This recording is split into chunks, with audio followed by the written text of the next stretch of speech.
श्री स्वामी समर्थ. नमस्कार मंडळी, स्वागत आहे तुमचं आपल्या या मराठी यूट्यूब चॅनलमध्ये.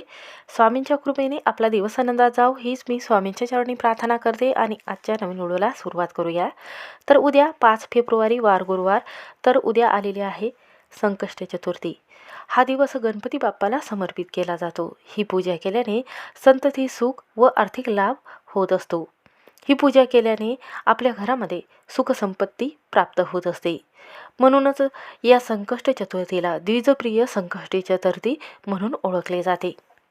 म्हणूनच या संकष्ट चतुर्थीला द्विजप्रिय संकष्टी चतुर्थी म्हटले जाते.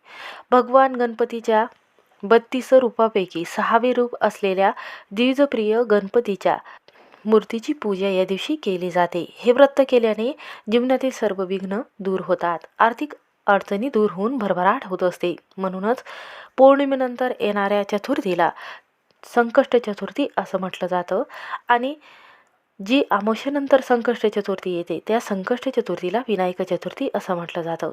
या दिवशी गणपती बाप्पाला संकष्ट चतुर्थीच्या दिवशी जर आपण मनोभावे या मंत्राचा जप जर केला किंवा मनोभावे आराधना केली, पूजा केली, व्रत जर केले आणि संध्याकाळी जर हा उपवास आपण सोडला तर गणपती बाप्पाला आपण त्यांच्या आवडीच्या नुसार जर आपण मोदक जर अर्पण केले तर गणपती बाप्पा हे लवकर प्रसन्न होत असतात. कारण गणपती बाप्पाला बुद्धीचे देवता म्हटले गेलेले आहेत. असं म्हणतात की या दिवशी गणपती बाप्पाची विधिवत पूजा केल्याने बाप्पा लवकर प्रसन्न होतात आणि त्यामुळे विशेष करून विद्यार्थ्यांनी या दिवशी बाप्पाची अशी पूजा नक्की करावी.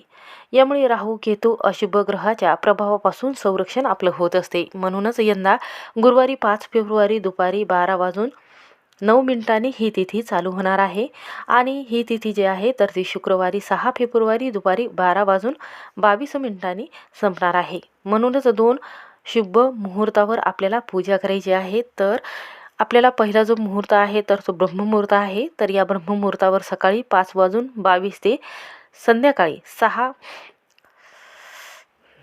तर सकाळी 5:22 ते 6:15 आहे शुभ वेळ ब्रह्ममुहूर्त. तर या ब्रह्ममुहूर्तावर तुम्ही पूजा करू शकता. आणि दुसरा मुहूर्त म्हणजे अभिजित मुहूर्त आहे. तर दुपारी 12:13 ते 12:57 आहे. तर या वेळेमध्ये तुम्ही पूजाही करू शकता. संकष्ट चतुर्थीच्या दिवशी चंद्रदेवाची जी वेळ आहे तर ती 9:35 आहे. तर या वेळेमध्ये चतुर्थीचा उपास हा सोडू शकता. तर या दिवशी काही उपाय केले जातात, काही सेवा केले जातात. म्हणून वास्तुशास्त्रामध्ये आपल्या संकष्ट चतुर्थीच्या दिवशी गणपती बाप्पाला ही चतुर्थी अधिक प्रिय आहे. म्हणूनच या चतुर्थीच्या दिवशी आपल्याला मसूर डाळीचा हा उपाय करायचा आहे. तर हा उपाय आपल्याला घरामध्ये पैसा येण्यासाठी करायचा आहे.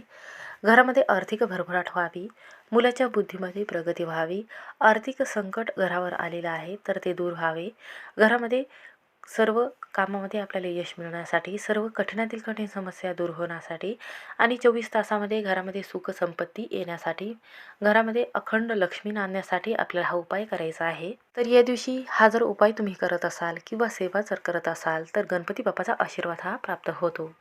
तर हा उपाय करत असताना आपल्याला सकाळी लवकर उठायचं आहे.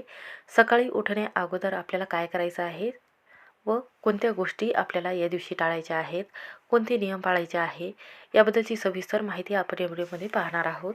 त्यामुळे व्हिडिओ हा शेवटपर्यंत नक्की पहा. चॅनलवर नवीन असाल तर नक्की सबस्क्राईब करा. कमेंटमध्ये श्री गणेशाय नमः हा मंत्र लिहायला विसरू नका.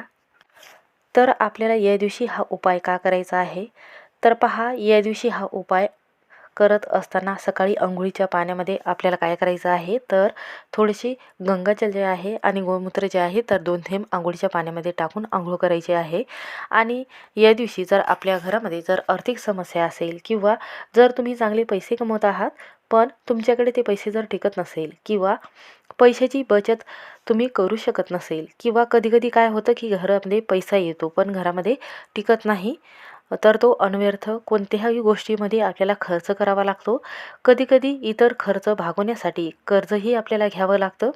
अशा व्यक्तींना अनावश्यक खर्च कमी केलेले असेल तरीही जो पैसा आहे तर घरामध्ये स्थिर राहत नसेल. काही असे व्यक्ती आहेत की ज्यांच्या कुंडलीमध्ये भाग्यरेषाच नसते तर आपल्या सर्वांच्या तळहातावर पैशाची रेषा किंवा उत्पन्नाचा रेषा असते किंवा उत्पन्न आपण जे कमवत आहोत तर त्याची रेषा असते. ज्यावेळी आपल्या नशिबाची साथ आपल्याला मिळत नाही त्यावेळी ही रेषा तुटत असते किंवा खराब होते. अशा वेळी पैशाचा प्रवाह हा खंडित होतो व जे काही आपण कमवलेलं आहे तर ते व्यर्थ आजारपणामध्ये जाते किंवा कुठेही पैसा हा खर्च होतो किंवा अचानक संकट येत असते. म्हणूनच हातावरील जी रेषा आहे ही गरिबी व दारिद्र्य निर्माण करत असते व तळहातावरील जी रेषा आहे किंवा योग जो आहे तर हा जुळून येत नाही व मुलाच्या बुद्धीचा विकास व्हावा त्यासाठी हा उपाय जो आहे तर तो खूप प्रभावी म्हटला जातो. तर या दिवशी आपल्याला लवकर उठायचं आहे. लवकर उठल्यानंतर ब्रह्ममुहूर्तावर सकाळी 5 ते 6 वाजेपर्यंत आपल्याला गणपती बाप्पाची पूजा अभिषेक करून घ्यायचा आहे. कारण हा दिवस गणपती बाप्पाला समर्पित असल्यामुळे या दिवशी प्रथम पूजनीय गणपतीची पूजा केली जाते. कारण या चतुर्थीला आपण द्विजप्रिय संकष्ट चतुर्थी म्हणून ओळखलं गेलेलं आहे.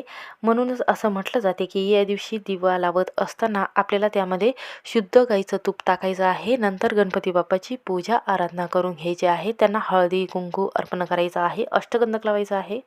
असं म्हटलं जाते की दिवा लावल्याने आपल्या घरामध्ये आर्थिक समस्या ह्या दूर होतात आणि आपण दिवा लावून जेव्हा गणपती बाबाची पूजा करत असतो तर घरात लक्ष्मी वास करत असते व घरातील संपूर्ण दारिद्र्य गरिबी दूर होते आणि घरामध्ये सुख लाभत असते. आपल्या घरामध्ये जर पतीला मानसिक तणाव येत असेल किंवा मुलांच्या शिक्षणामध्ये भरभरून यश मिळावं, त्याच्या बुद्धीमध्ये प्रगती व्हावी व त्यांच्या जीवनामध्ये कोणतीही अडचण संकट न यावे, कोणताही त्रास असेल किंवा पैशाच्या बाबतीमध्ये त्यांना अडचणी येत असेल, नोकरी चांगली लागत नसेल, त्यांच्या कोणत्याही समस्या असेल तर त्या कमी होण्यासाठी किंवा संपूर्ण कुटुंबावर माता लक्ष्मी ही कायमस्वरूपी प्रसन्न व्हावी यासाठी आपल्याला हा जो मसूरचा डाळीचा उपाय आहे तर तो करायचा आहे.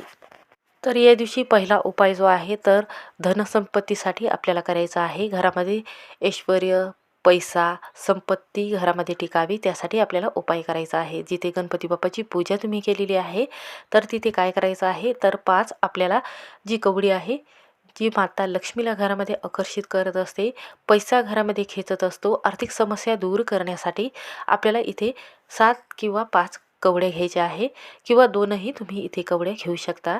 शक्यतो इथे 5च कवडी आपल्याला घ्यायची आहे. त्यानंतर काय करायचं आहे, हळद घ्यायची आहे आणि लाल चंदन टाकायचं आहे हळदीमध्ये आणि त्यानंतर याचं लेपन जे आहे तर आपल्याला त्या कवडीवर लावायचं आहे.